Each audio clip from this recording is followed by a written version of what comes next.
फांसी के तख्ते पर मौसम गर्मा का शोले बरसाता हुआ आफताब मक्का की पहाड़ियों के पीछे डूब रहा था। मशरक़ी उफ़ुक़ पर स्याही नमूदार हो चली थी। ऊँटों और भेड़ बकरियों के गल्ले सहरा से लौट रहे थे। दिन भर की थकी मांदी दुनिया रात की पुरसुकून आगोश में पनाह लेने लगी थी। अचानक मनादी की आवाज़ बुलंद हुई। वो डोंडी पीट रहा था। कल सुबह यसरब के साबी खुबैब रज़ियल्लाहु अन्हु को तनईम के मैदान में सूली दी जाएगी। मनादी की पुकार मक्का के गली कूचों में फैल गई। हर घर और मजलिस में खुबैब रज़ियल्लाहु अन्हु का जिक्र था। खुबैब रज़ियल्लाहु अन्हु अदी के बेटे, मदीने मुनव्वरा के कबीले औस के फर्जंद, रसूल अल्लाह सल्लल्लाहु अलैहि वसल्लम के सरफरोश सहाबी, ईमान व इखलास और सब्र व अजीमत के पैकर। उन्हें बनु लहियान की दरख्वास्त पर रसूल अल्लाह सल्लल्लाहु अलैहि वसल्लम ने इस्लामी दावत फैलाने के लिए बाज़ दूसरे असहाब के साथ भेजा था, लेकिन उन्हें रजी के मुकाम पर धोखे से गिरफ्तार कर लिया गया और मक्का में हारिस बिन आमिर बिन नौफल के बेटों के हाथ बेच दिया था। हारिस बदर की जंग में खुबैब रज़ियल्लाहु अन्हु के हाथों मारा गया था और अब उसके बेटे उन्हें सूली देकर दिलों में भड़कती हुई इंतकाम की आग बुझाना चाहते थे। अहले मक्का के दिल में अभी बदर का घाव हरा था। उनके बड़े बड़े सरखैल और मुमताज नौजवान कत्ल हो गए थे। उनकी याद जब भी आती आंसू बहने लगते और नालो शेवन का शोर मच जाता। ओहद के इंतकाम से भी ये घाव न भर सका था। मनादी की आवाज़ सुनकर हर शख्स खुबैब रज़ी अल्लाह अन्हु को सूली पर तड़पता देखने के लिए बेकरार हो गया। सुबह का उजाला फैलते ही अहले मक्का तनईम के मैदान में जौक दर जौक जमा होने लगे। मर्द, औरतें, बच्चे, बूढ़े और जवान, कोई भी पीछे न रहना चाहता था। मैदान में नौजवानों की टोलियां गाती बजाती रक़्स मुसर्रत करती फिर रही थीं और जब पाकबाज कैदी मक्तल में लाया गया तो मजमे पर सन्नाटा छा गया। खुबैब रज़ी अल्लाह अन्हु की शान ही निराली थी। पैरों में बेड़ियां, हाथ बंधे हुए, चेहरे पर मुस्कुराहट और आंखों में एक अजीब, दिल में खुब जाने वाली नूरानी चमक। वो सर उठाए बड़ी बावकार चाल के साथ मक्तल में पहुंचे। सूली का फंदा एक दरख्त से लटकाया गया था। खुबैब रज़ी अल्लाह अन्हु की निगाहों ने इस फंदे को चूमा और फिर वो हुजूम पर मरकूज हो गई। सूली देने वाले आगे बढ़े तो उनका चेहरा और चमक उठा। फिर बोले, ज़रा ठहरो, मुझे 2 रकात नमाज पढ़ने दो। मैं मरने से पहले अपने परवरदिगार के हुजूर आखिरी बार सजदा रेज होना चाहता हूँ। इजाज़त मिल गई। हाथ खोल दिए गए। खुबैब रज़ी अल्लाह अन्हु ने क़िबला रू होकर 2 रकतें पढ़ी। सलाम फेर कर कहा, जी तो चाहता था कि देर तक पढ़ता रहूं, मगर फिर ख्याल आया कि कहीं तुम ये न समझो कि मैं मौत से डर गया हूँ। फिर उठ खड़े हुए। कातिलों ने उनकी मुश्कें कस दी। सामने सूली गड़ी थी। खुबैब मर्दाना वार उसकी तरफ बढ़े। उनकी जुबान पर शेर जारी थे, ये सब कुछ अल्लाह की राह में हो रहा है। वो चाहे तो जिस्म के पारा पारा आज़ा में भी बरकत डाल दे। जब मैं एक मुसलमान की मौत मर रहा हूँ तो इस बात की क्या फिक्र है कि मैं किस पहलू पर कत्ल किया जाता हूँ। फांसी का फंदा खुबैब रज़ी अल्लाह अन्हु की गर्दन में डाल दिया गया और वो दार पर झूलने लगे। कातिलों का जी इस पर भी न भरा। नेज़े मार मार कर उनका जिस्म छलनी कर दिया गया। मख्तल में सन्नाटा और गहरा हो गया। खुबैब रज़ी अल्लाह अन्हु किसी इस्तराब के बगैर अपने अल्लाह से जा मिले। उनका चेहरा किबला रुख था। काफिरों ने बार बार फेरने की कोशिश की, मगर वो जो सबसे कटकर एक अल्लाह का हो रहा था, उसका रुख दूसरी तरफ कौन फेर सकता था। खुबैब की मौत एक बावकार मौत थी, शहीद की मौत। शहीद मरते नहीं, जिंदा रहते हैं। वो इस्लाम के पहले शहीद थे जिन्होंने सूली पर जान दी। सूली पर चढ़ने से पहले 2 रकत पढ़ने की सुन्नत जिंदे जावेद हो गई। हुजूर सल्लल्लाहु अलैहि वसल्लम को इत्तला मिली तो आपने इसे पसंद फरमाया। अब ये हमेशा के लिए दस्तूर हो गया कि कत्ल किए जाने से पहले मुसलमान मकतूल 2 रकात नमाज पढ़ लेता। इंसानियत के मकामात बुलंद।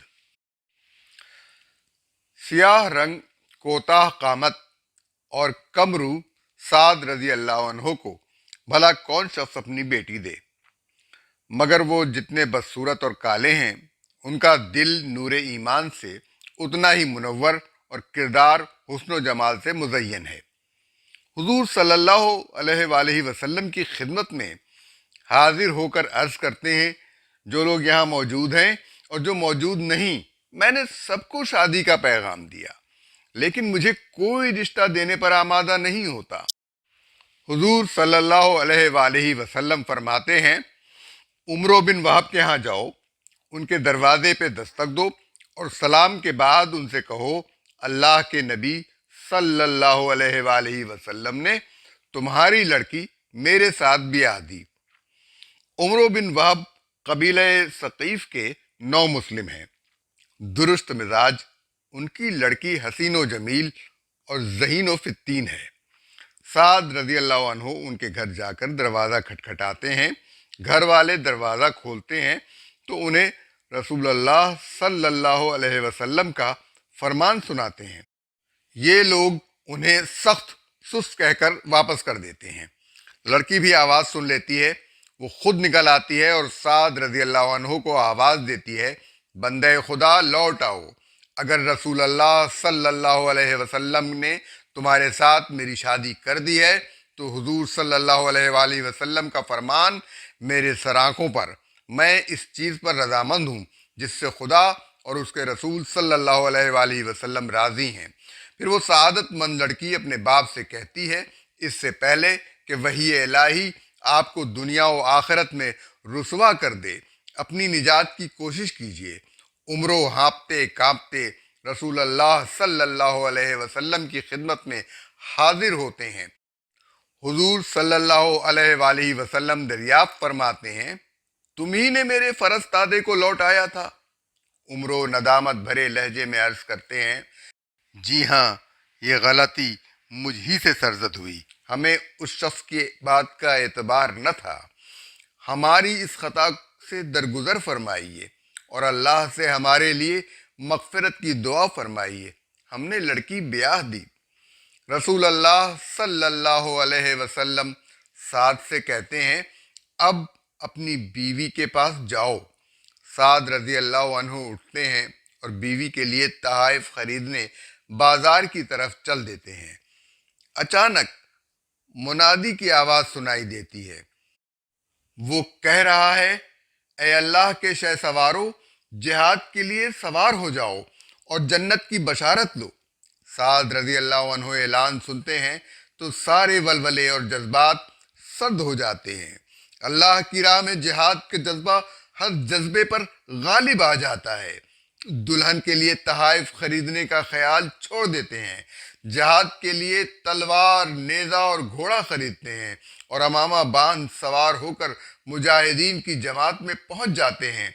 कोई उन्हें नहीं पहचानता। रसूल अल्लाह सल्लल्लाहु अलैहि वसल्लम की नज़र पड़ती है मगर नहीं पहचानते। मैदान जंग में साद रज़ी अल्लाह अन्हु शुजाअत के ऐसे जौहर दिखाते हैं कि देखने वाले हैरान हैं कि ये कौन शख्स है। एक मौका पर घोड़ा अड़ जाता है। साद रज़ी अल्लाह अन्हु उतर पड़ते हैं और आस्तीन चढ़ाकर पैदल ही लड़ने लगते हैं। हुजूर सल्लल्लाहु अलैहि वसल्लम हाथों की स्याही देखकर पहचान लेते हैं और आवाज़ देते हैं, साद, मगर साद रज़ी अल्लाह अन्हु वारफ्तगी के आलम में हैं, उन्हें खबर तक नहीं होती और लड़ते लड़ते शहीद हो जाते हैं। जंग के बाद हुजूर सल्लल्लाहु अलैहि वसल्लम को खबर होती है तो उनकी लाश के पास तशरीफ़ ले जाते हैं, उनका सर गोद में रख लेते हैं और उनका असलहा और घोड़ा नौब्याहता बेवा के पास भिजवा देते हैं और उनके ससुराल वालों को कहलाते हैं, अल्लाह ने साद रज़ी अल्लाह अन्हु की शादी तुम्हारी लड़कियों से بہتر لڑکی سے کر دی ہے۔ مسافر کی زندگی۔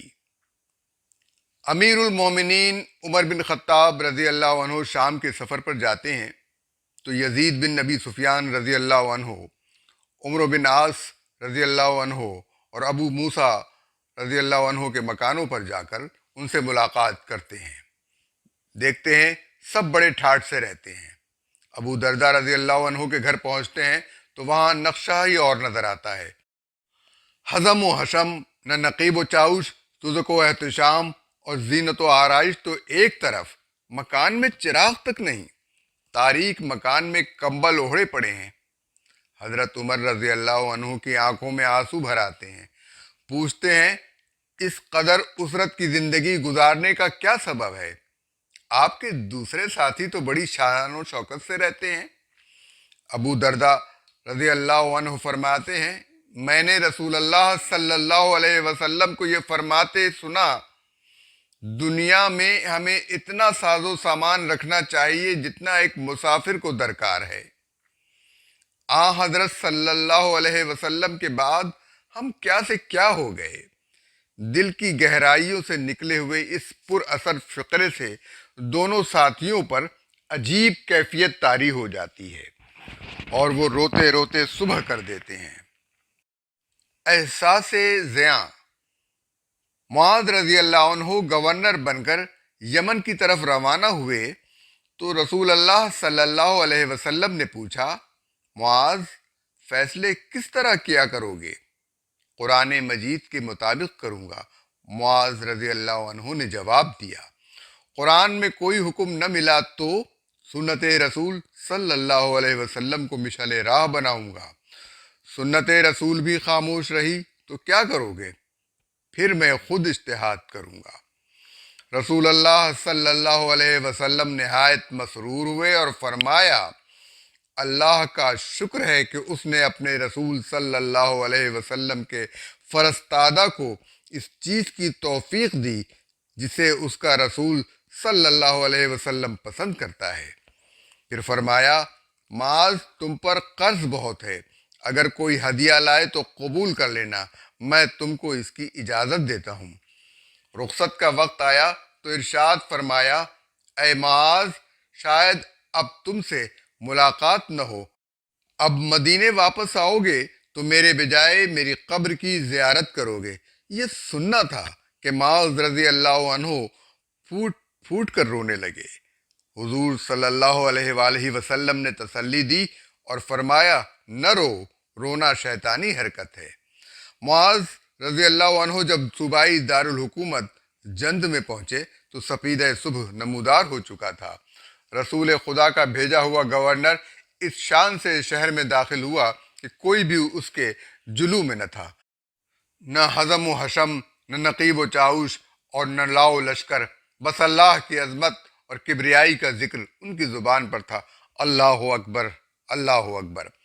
معاذ یمن میں 2 برس رہے۔ ابو بکر صدیق رضی اللہ عنہ کے عہد خلافت میں وہ اپنی مرضی سے واپس چلے آئے۔ معاذ رضی اللہ عنہ نے بیت المال کے روپے سے تجارت بھی کی تھی اور ہدیے بھی قبول کیے تھے۔ وہ خاصا مال و متاع لے کر مدینے آئے تھے۔ عمر رضی اللہ عنہ حضرت ابو بکر رضی اللہ عنہ کے پاس پہنچے اور کہا معاذ جو مال و متاع اپنے ساتھ لائے ہیں وہ بیت المال کا ہے، انہیں ان کی ضرورت کے مطابق روپیہ پیسہ دے کر باقی ان سے لے لینا چاہیے۔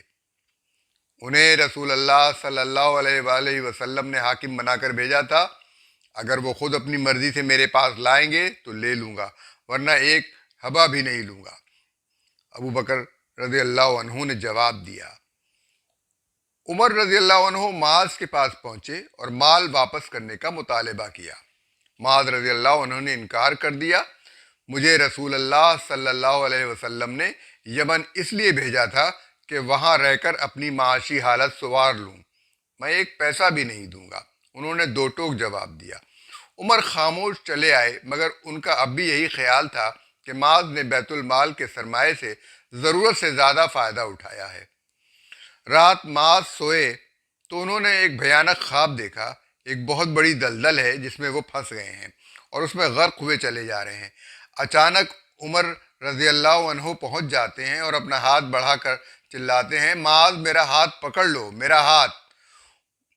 عمر ہاتھ پکڑ لیتے ہیں اور وہ انہیں کنارے پر کھینچ لاتے ہیں۔ معاذ رضی اللہ عنہ کی آنکھ کھل گئی۔ اللہ عمر کو جزائے خیر دے، انہوں نے مجھے مصیبت سے بچا لیا، بار بار کہہ رہے تھے۔ صبح سویرے وہ سارا مال و متاع لے کر ابو بکر صدیق رضی اللہ عنہ کی خدمت میں حاضر ہو گئے۔ عمر رضی اللہ عنہ بھی وہیں موجود تھے۔